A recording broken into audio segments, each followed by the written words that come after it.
ओम शांति 20/1/2026।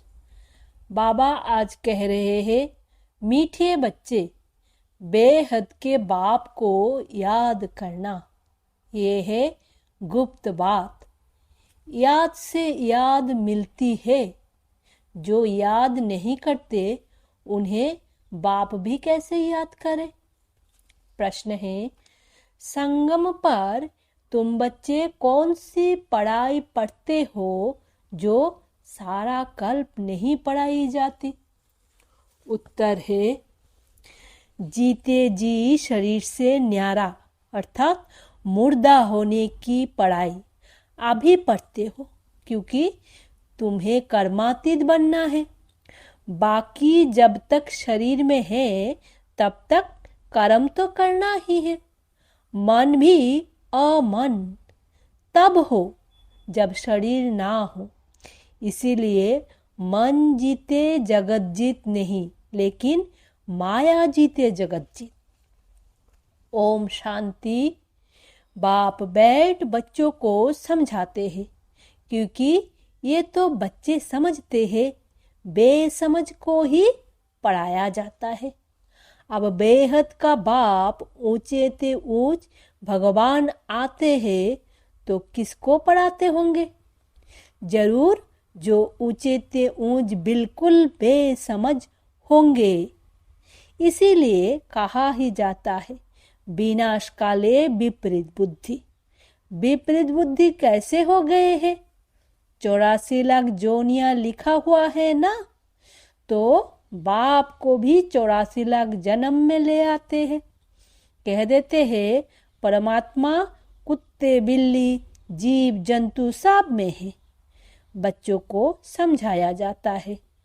ये तो second number points देनी होती है। बाप ने समझाया है, जब कोई नया आता है तो पहले पहले उनको हद के और बेहद के बाप का परिचय देना चाहिए। वो बेहद का बड़ा बाप और वो हद का छोटा बाप। बेहद का बाप माना ही बेहद आत्माओं का बाप। वो हद का बाप जीव आत्मा का बाप हो गया। वो है सब आत्माओं का बाप। ये नॉलेज भी सब एक रस नहीं धारण कर सकते हैं। कोई 1% धारण करते हैं तो कोई 95% धारण कर लेते हैं।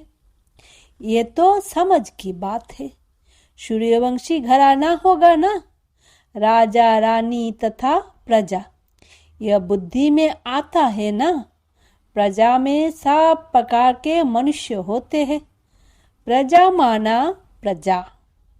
बाप समझाते हैं, ये पढ़ाई है। अपनी बुद्धि अनुसार हर एक पढ़ते हैं। हर एक को अपना अपना पार्ट मिला हुआ है। जिसने कल पहले जितनी पढ़ाई धारण की है उतनी अब भी धारण करनी है। पढ़ाई कब छिपी नहीं रह सकती। पढ़ाई अनुसार ही पद मिलता है। बाप ने समझाया है, आगे चल इम्तिहान तो होता ही है। बिगड़ इम्तिहान ट्रांसफर तो हो ना सके। पिछाड़ी में सब मालूम पड़ेगा। बल्कि अभी भी समझ सकते हैं कि हम किस पद के लायक हैं। भल लज्जा के मारे सब के साथ साथ हाथ उठा देते हैं। दिल में समझते भी है यह कैसे बन सकेंगे, तो भी हाथ उठा देते हैं। समझते हुए भी फिर हाथ उठा लेना, ये भी अज्ञान कहेंगे। कितना अज्ञान है। बाप तो झट समझ जाते हैं। इससे तो उन स्टूडेंट्स में अकल होता है। वो समझते हैं हम स्कॉलरशिप लेने के लायक नहीं है, पास नहीं होऊंगा। इससे तो वो अज्ञानी अच्छे जो समझते हैं टीचर जो पढ़ाते हैं उसमें हम कितने मार्क्स लेंगे। ऐसे थोड़े ही कहेंगे हम पास विद ऑनर होंगे तो सिद्ध होता है। यहाँ इतनी भी बुद्धि नहीं है। देह अभिमान बहुत है। जब तुम आए हो यह लक्ष्मी नारायण बनने तो चलन बड़ी अच्छी चाहिए। बाप कहते हैं कोई तो विनाश काले विपरीत बुद्धि है, क्योंकि कायदेशीर बाप से प्रीत नहीं है तो क्या हाल होगा, ऊंच पद पा नहीं सकेंगे। बाप बैठ तुम बच्चों को समझाते हैं विनाश काले विपरीत बुद्धि का अर्थ क्या है। बच्चे ही पूरा नहीं समझ सकते तो फिर और क्या समझेंगे। जो बच्चे समझते हैं हम शिव बाबा के बच्चे हैं, वही पूरा अर्थ को नहीं समझते। बाप को याद करना ये तो है गुप्त बात। पढ़ाई तो गुप्त नहीं है, पढ़ाई में नंबर वार है। सब एक जैसा थोड़े ही पढ़ेंगे। बाप तो समझते हैं यह अभी बेबीज है। ऐसे बेहद के बाप को 3-3, 4-4 मास याद भी नहीं करते हैं। मालूम कैसे पड़े कि याद करते हैं, जबकि उनकी चिट्ठी आए, फिर उस चिट्ठी में सर्विस समाचार भी हो कि हो रूहानी सर्विस करता हूँ। सबूत चाहिए ना। ऐसे तो देह अभिमानी होते हैं जो ना तो कभी याद करते हैं ना सर्विस का सबूत दिखाते हैं। कोई तो समाचार लिखते हैं बाबा फलाने फलाने आए, उनको यह समझाया, तो बाप भी समझते हैं बच्चा जिंदा है, सर्विस समाचार ठीक देते हैं। कोई तो 3-4 मास पत्रों नहीं लिखते, कोई समाचार नहीं तो समझेंगे मर गया या बीमार है। बीमार मनुष्य लिख नहीं सकते हैं। यह भी कोई लिखते हैं हमारी तबीयत ठीक नहीं थी इसीलिए पत्र नहीं लिखा। कोई तो समाचार ही नहीं देते, ना बीमार है। देहो अभिमान है, फिर बाप भी याद किसको करे। याद से याद मिलती है परंतु देहो अभिमान है। बाप आकर समझाते हैं मुझे सर्वव्यापी कहो 84 लाख से भी जास्ती जोनियों में ले जाते हैं। मनुष्य को कहा जाता है पत्थर बुद्धि है। भगवान के लिए तो फिर कह देते पत्थर भीतर के अंदर भी रजोमन है। तो यह बेहद की गालियां हुई ना। इसीलिए बाप कहते हैं मेरी कितनी ग्लानि करते हैं। अभी तुम तो नंबरवार समझ गए हो। भक्ति मार्ग में गाते भी है आप आएंगे तो हम वारी जाएंगे, आपको वारिस बनाएंगे। ये वारिस बनाते हैं जो कहते हैं पत्थर टिक्कर में हो। कितनी ग्लानि करते हैं। तब बाप कहते हैं यदा यदा ही धर्मस्य आदि आदि। अभी तुम बच्चे बाप को जानते हो तो बाप की कितनी महिमा करते हो। कोई महिमा तो क्या, कभी याद कर 2 अक्षर लिखते भी नहीं, देह अभिमानी बन पड़ते हैं। तुम बच्चे समझते हो हमको बाप मिला है, हमारा बाप हमको पढ़ाते हैं। भगवान उबा छे ना, मैं तुमको राजयोग सिखाता हूँ। विश्व की राजाई कैसे प्राप्त हो उसके लिए राजयोग सिखाता हूँ। हम विश्व की बादशाही लेने लिए बेहद के बाप से पढ़ते हैं। यह नशा हो तो अपार खुशी आ जाए। भल गीता भी पढ़ते हैं परंतु जैसे ऑर्डिनरी किताब पढ़ते हैं।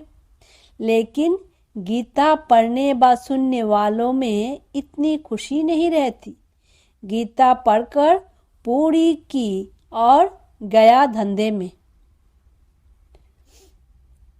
तुमको तो अभी बुद्धि में है बेहद का बाप हमको पढ़ाते हैं, और कोई की बुद्धि में ये नहीं आएगा कि हमको भगवान पढ़ाते हैं। तो पहले पहले कोई भी आवे तो उनको 2 बाप की थ्योरी समझानी है। बोलो भारत स्वर्ग था ना, अभी नर्क है। ऐसे तो कोई कह ना सके कि हम सतयुग में भी है कलयुग में भी है। किसको दुख मिला तो वो नर्क में है, किसको सुख मिला तो वो स्वर्ग में है, ऐसे बहुत कहते हैं। दुखी मनुष्य नरक में है। हम तो बहुत सुख में बैठे हैं, महल मड़िया आदि सब कुछ है। बाहर का बहुत सुख देखते हैं ना, ये भी तुम अभी समझते हो। सतयुगी सुख तो यहाँ हो नहीं सकता। ऐसे भी नहीं, गोल्डन एज को आयरन एज कहो अथवा आयरन एज को गोल्डन एज कहो, एक ही बात है। ऐसे समझने वाले को भी अज्ञानी कहेंगे। तो पहले पहले बाप की थियोरी बतानी है। बाप ही अपनी पहचान देते हैं और तो कोई जानते नहीं। कह देते परमात्मा सर्वव्यापी है। अभी तुम चित्र में दिखाते हो, आत्मा और परमात्मा का रूप तो एक ही है। वो भी आत्मा है, परंतु उनको परमात्मा कहा जाता है। बाप बैठ समझाते हैं, मैं कैसे आता हूँ। सभी आत्माएं वहाँ परमधाम में रहती है। यह बातें बाहर वाला तो कोई समझ नहीं सकता। भाषा भी बहुत सहज है। गीता में श्री कृष्ण का नाम डाल दिया है। अब श्री कृष्ण तो गीता सुनाते नहीं हैं। वो तो सबको कह ना सके कि माँ में कम याद करो। देहोधारी की याद से तो पाप काटते नहीं हैं। श्री कृष्ण भगवानुवाद, देहों के सब संबंध त्याग, माँ में कम याद करो। परंतु देहों के संबंध तो श्री कृष्ण को भी है, और फिर वो तो छोटा सा बच्चा है ना। ये भी कितने बड़ी भूल है। कितना फर्क पड़ जाता है एक भूल के कारण। परमात्मा तो सर्वव्यापी हो नहीं सकता। जिसके लिए कहते हैं सर्वों का सद्गति दाता है, तो क्या वो भी दुर्गति को पाते हैं? परमात्मा कब दुर्गति को पाता है क्या? ये सब विचार सागर मंथन करने की बातें हैं, टाइम वेस्ट करने की बात नहीं। मनुष्य तो कह देते कि हमको फुर्सत नहीं है। तुम समझाते हो कि आकर कोर्स लो, तो कहते फुर्सत नहीं। 2 दिन आएंगे, फिर 4 दिन नहीं आएंगे। पढ़ेंगे नहीं तो यह लक्ष्मी नारायण कैसे बन सकेंगे? माया का कितना फोर्स है। बाप समझाते हैं, जो सेकंड जो मिनट पास होता है वो हुबहू रिपीट होता है। अनगिनत बार रिपीट होते रहेंगे। अभी तो बाप द्वारा सुन रहे हो। बाबा तो जन्म मरण में आते नहीं, भेंट की जाती है। पूरा जन्म मरण में कौन आता है और ना आने वाला कौन? सिर्फ एक ही बाप है जो जन्म मरण में नहीं आता है, बाकी तो सब आते हैं। इसीलिए चित्र भी दिखाया है। ब्रह्मा और विष्णु दोनों जन्म मरण में आते हैं। ब्रह्मा सो विष्णु, विष्णु सो ब्रह्मा पार्ट में आते जाते हैं, एंड हो ना सके। यह चित्र फिर भी आकर सब देखेंगे और समझेंगे। बहुत समझ की बात है। बुद्धि में आना चाहिए। हम सो ब्राह्मण हैं, फिर हम सो क्षत्रिय वैश्य शूद्र बनेंगे। फिर बाप आएंगे तो हम सो ब्राह्मण बन जाएंगे। यह याद करो तो भी सदर्शन चक्रधारी ठहरे। बहुत है जिनको याद ठहरती नहीं। तुम ब्राह्मण ही स्वदर्शन चक्रधारी बनते हो, देवताएं नहीं बनते हैं। यह नॉलेज की चक्रों कैसे फिरता है, इस नॉलेज को पाने से वो यह देवता बने हैं। वास्तव में कोई भी मनुष्य स्वदर्शन चक्रधारी कहलाने के लायक नहीं है। मनुष्यों की सृष्टि मृत्यु लुक ही अलग है। जैसे भारतवासियों की रस्म रिवाज अलग है, सबका अलग अलग होता है। देवताओं की रस्म रिवाज अलग है। मृत्यु लोक के मनुष्यों की रस्म रिवाज अलग। रात दिन का फर्क है। इसीलिए सब कहते हैं हम पतित थे।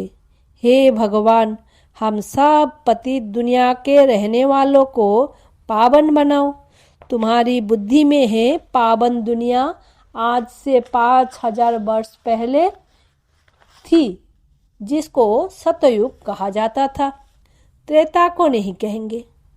बाप ने समझाया है, वो है फर्स्ट क्लास, ये है सेकंड क्लास। तो एक एक बात अच्छी रीति धारण करनी चाहिए। जो कोई भी आए तो सुनकर वंडर खावे। कोई तो वंडर खाते हैं, परंतु फिर उनको फुर्सत नहीं रहती। जो पुरुषार्थ करे फिर सुनते हैं पवित्र जरूर रहना है। यह काम विकार ही है जो मनुष्य को पतित बनाता है। इनको जीतने से ही तुम जगत जीत बनेंगे। बाप ने कहा भी है, काम विकार जीत जगत जीत बनो। मनुष्य फिर कह देते, मन जीते जगत जीत बनो। मन को वश में करो। अब मन अमन तो तब हो जब शरीर ना हो, बाकी मन अमन तो कभी होता ही नहीं। देह मिलती ही है कर्म करने के लिए, तो फिर कर्मातीत अवस्था में कैसे रहेंगे? कर्मातीत अवस्था कहा जाता है मुर्दों को। जीते जी मुर्दा शरीर से न्यारा। तुमको भी शरीर से न्यारा बनने की पढ़ाई पढ़ाते हैं। शरीर से आत्मा अलग है। आत्मा परमधाम की रहने वाली है। आत्मा शरीर में आती है तो उनको मनुष्य कहा जाता है। शरीर मिलता ही है कर्म करने के लिए। एक शरीर छूट जाएगा, फिर दूसरा शरीर आत्मा को लेना है कर्म करने लिए। शांत तो तब रहेंगे जब कर्म नहीं करना होगा। मूल वतन में कर्म होता नहीं। सृष्टि का चक्र यहाँ फिरता है। बाप को और सृष्टि चक्रों को जानना है, इसको ही नॉलेज कहा जाता है। ये आंखें जब तक पतित क्रिमिनल है तो इन आंखों से पवित्र चीज देखने में आ नहीं सकती। इसीलिए ज्ञान का तीसरा नेत्र चाहिए। जब तुम कर्मातीत अवस्था को पाएंगे अर्थात देवता बनेंगे, फिर तो इन आंखों से देवताओं को देखते रहेंगे। बाकी इस शरीर में इन आंखों से श्री कृष्ण को देख नहीं सकते। बाकी साक्षात्कार किया तो उससे कुछ मिलता थोड़े ही है। अल्पकाल के लिए खुशी रहती है, कामना पूरी हो जाती है। ड्रामा में साक्षात्कार की भी नोंद है, इससे प्राप्ति कुछ नहीं होती। अच्छा, मीठे मीठे सिखी लदे बच्चों प्रति मात पिता बाप दादा का याद प्यार और गुड मॉर्निंग। रूहानी बाप की रूहानी बच्चों को नमस्ते। हम रूहानी बच्चों की रूहानी मात पिता बाप दादा को याद प्यार गुड मॉर्निंग और नमस्ते। धारणा के लिए मुख्य सार। पहला, शरीर से न्यारी आत्मा हूँ। जीते जी इस शरीर में रहते जैसे मुर्दा। इस स्थिति के अभ्यास से कर्मातीत अवस्था बनानी है। दूसरा, सर्विस का सबूत देना है। देह भान को छोड़ अपना सच्चा सच्चा समाचार देना है। पास विद ऑनर होने का पुरुषार्थ करना है। वरदान, अपने शांत स्वरूप स्टेज द्वारा शांति की किरणें फैलाने वाले मास्टर शांति सागर भव।